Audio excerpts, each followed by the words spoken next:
and turn to just the hits. A lot of questions have surrounded us beginning this production. First and foremost, why? Why are you doing that? Why are you doing Shakespeare? Why are you doing Shakespeare and cutting out all the Shakespeare?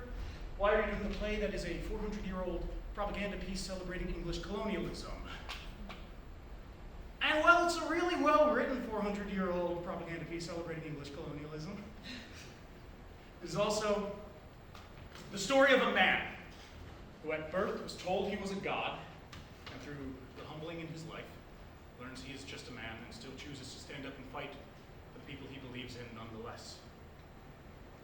It is also the story which has a meta-narrator who constantly interjects throughout the play, giving historical context, as well as encouraging the audience's imagination to look past budgetary restraints. And we're going to need a little bit of that tonight.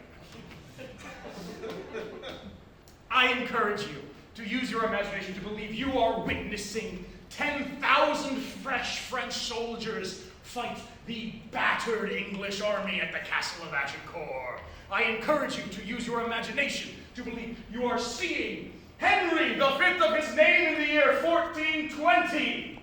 And I encourage you to use your imagination to believe that if only for just an hour, the English are the good guys.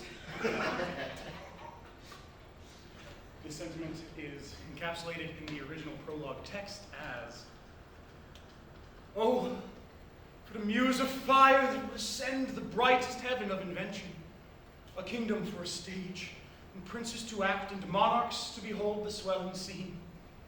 Then should the warlike Harry, like himself, assume the port of Mars, and at his heels, leashed in like hounds, would famine, sword, and fire crouch for employment.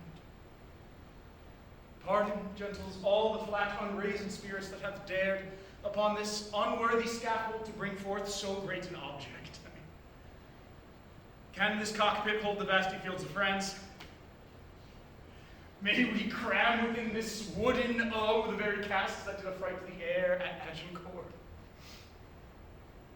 Pardon, since a crooked figure may attest in little place a million, and thus ciphers to this great account on your imaginary forces work.